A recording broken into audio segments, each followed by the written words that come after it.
Salut! Aujourd'hui, je n'ai absolument aucun endroit calme où tourner.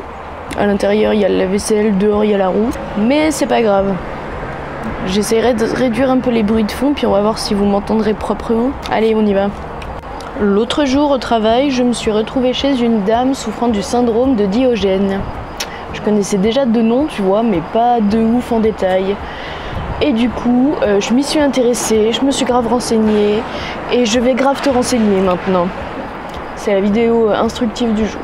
Donc déjà, pour commencer, il faut savoir que la majorité des personnes souffrant de ce syndrome sont âgées et seules. Pas tout le temps, mais en grosse majorité. Et bien souvent, la solitude voulue ou l'isolement subi, c'est-à-dire si elle a envie de se reclure un peu toute seule, ou si elle n'a plus de famille et malgré elle est toute seule, elle aura plus de chances de développer ce syndrome. Ça peut être l'élément déclencheur de ce syndrome, la solitude. Donc le syndrome de Diogène, qu'est-ce que c'est? C'est un trouble du comportement qui conduit à des conditions de vie négligées, voire insalubres. La personne atteinte de ce syndrome va volontairement s'isoler du monde, si tu veux. Elle va faire le choix de se recluse, comment on dit? Elle fait le choix de vivre reclus chez elle, du coup, vu que j'arrive pas à conjuguer ce verbe. Et au final, puisque la personne va vivre vraiment totalement reclus chez elle, à sortir le moins possible, à voir le moins possible de gens, genre vraiment comme un ermite, il va finir par trouver l'hygiène corporelle et domestique inutile. C'est pourquoi ça peut mener à des conditions de vie vraiment très insalubres. La personne va totalement laisser tomber l'hygiène, vraiment on abandonne, tu vois. Ce syndrome, comprend aussi, mais ne se limite pas à une forme vraiment excessive d'accumulation d'objets, absolument pas basée sur la valeur ou l'utilité de l'objet. Ça peut être des trucs vraiment totalement inutiles. Personne entasse, et de tout, des papiers, tous les courriers, la pub, tout ça, elle va tout garder, les prospectus à la con que t'as dans ta boîte aux lettres, elle garde, elle empile.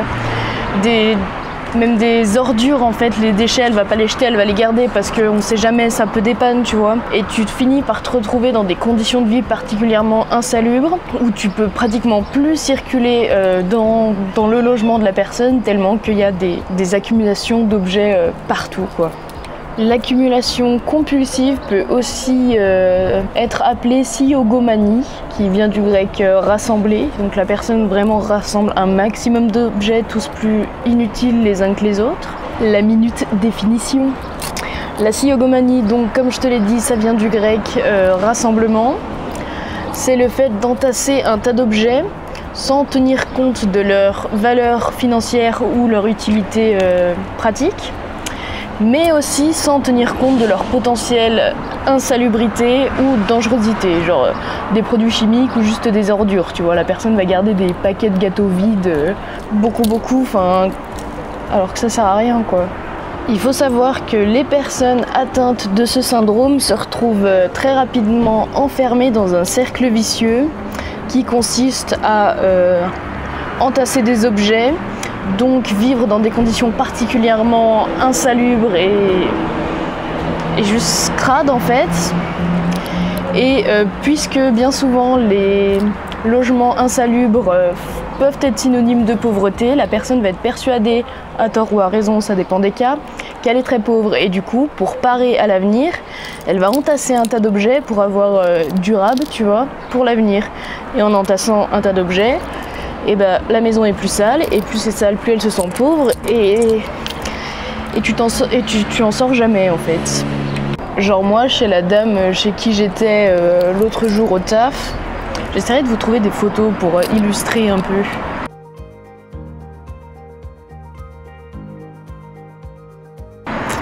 Je suis rentrée chez elle, si tu veux, et elle avait une grande table, genre une table 6 personnes, c'est pour bouffer. Il y avait des piles de papier partout, mais des trucs inutiles, tu vois. Vraiment des publicités ou alors les lettres d'EDF, n'importe quoi elle garde, et tu te retrouves avec des piles de papier genre commasses. Tu vas dans sa cuisine, sa table de cuisine, tu peux absolument pas manger dessus parce qu'il y a des réserves d'absolument tout ce que tu veux.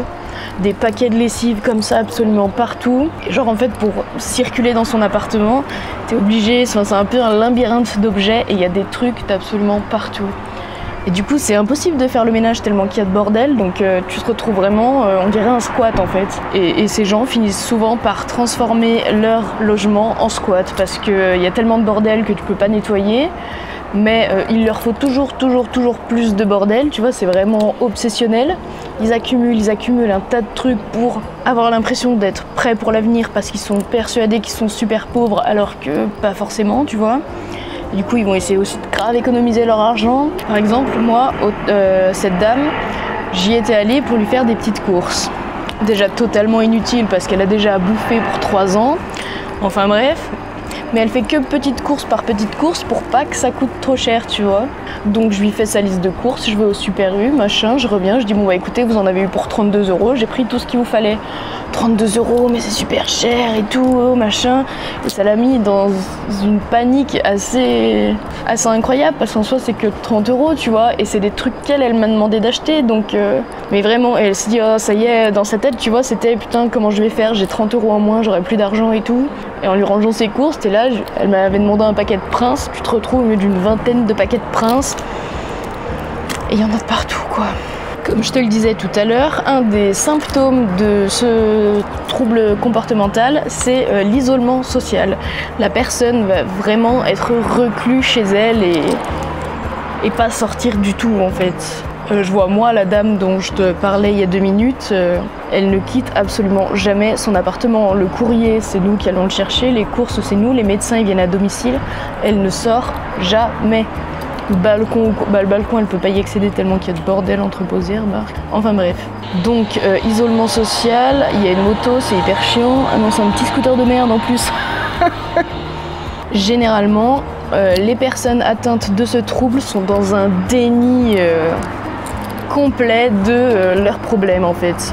Ils n'ont absolument aucune honte concernant leur logement, ils se rendent pas compte que c'est sale et insalubre et ils refusent de comprendre qu'ils ont un problème, que c'est pas normal de vivre comme ça. Ils sont vraiment dans le déni à fond, tu vois. Je fais des gestes mais c'est sous la caméra, on voit rien en fait. Ça sert à rien, Morgane, ce que tu fais. Et du coup, ce déni total de la maladie, entre guillemets, ça va entraîner un refus de toute aide extérieure. Vu qu'ils sont persuadés qu'ils n'ont aucun problème, ils veulent absolument pas recevoir de l'aide parce qu'ils trouvent ça totalement intrusif. Tu vois, ils vont être super méfiants et pour eux, si tu as envie de les aider, eux, vu qu'ils voient qu'ils ont... Enfin, vu que pour eux, ils n'ont pas de problème, ils vont se dire pourquoi elle veut m'aider si j'ai pas de problème, tu vois, elle est chelou, cette meuf, elle me veut du mal ou quoi, tu vois. Ces personnes ont bien souvent une personnalité qu'on peut qualifier de prémorbide. Une personnalité prémorbide, qu'est-ce que c'est? C'est la mi-définition 2. 2 plus 2, ça fait 4. Du coup, j'ai mis 4 doigts. Putain, je m'étale encore. Donc, la personnalité prémorbide, qu'est-ce que c'est? Ça va être des gens qui vont être très méfiants. Vraiment coupés du monde. Ils vont avoir confiance en absolument personne. Si tu essayes d'aller vers eux, c'est que tu as de mauvaises intentions. C'est des gens qui vont avoir tendance un peu à la paranoïa et une tendance à déformer un peu la réalité, tu vois. Et étant donné qu'ils sont très méfiants, ça va être des gens vraiment très distants, donc ça va les isoler encore plus. Et du coup, ça me permet d'en venir au traitement. Arranger ça pour soigner un peu ce trouble. Le traitement va être très compliqué puisque les personnes sont dans le déni et sont persuadées de n'avoir aucun problème, plus le fait qu'elles s'isolent totalement du reste du monde. Ça va être très compliqué de les soigner en fait. Dans les cas vraiment graves où l'insalubrité de la personne et de son domicile peuvent la mettre en danger parce que c'est pas sain quoi, on peut placer cette personne dans une unité gériatrique parce que c'est majoritairement des personnes âgées qui sont atteintes. Dans quelques cas, il peut arriver que ces personnes chez qui le trouble est très puissant et qu'il faille interner entre guillemets, il arrive que ces personnes-là aient aussi à traiter des troubles psychologiques tels que la dépression ou des délires chroniques. Donc il est possible que leur syndrome de Diogène ait engendré une dépression ou des délires chroniques. C'est pareil, tu vois, c'est un cercle vicieux un peu. Ensuite, si l'internement n'est pas possible parce que le cas est pas suffisamment grave entre guillemets pour qu'on puisse obliger la personne à y aller et que la personne personne, vu qu'elle est âgée, elle est forcément majeure, elle peut dire nope bro, j'y vais pas. Il faut réussir à faire ça d'une autre manière, c'est-à-dire que tu as des interventions à domicile chez la personne très récurrentes pour la forcer entre guillemets à avoir du monde. Tu peux avoir des interventions de la part de travailleurs sociaux ou sanitaires, médecins, infirmières, assistantes sociales, tout ça pour essayer un peu de débloquer la personne. Tu as des interventions de type moi du coup, qui va venir pour qu'elle voit du monde, qui va venir pour lui faire ses courses, qui va venir pour lui faire prendre une douche. Vu qu'elle sort pas, en fait l'hygiène elle trouve ça totalement inutile, mais c'est pas sain pour son corps, donc nous on y va pour essayer de petit à petit réinstaller un cycle d'hygiène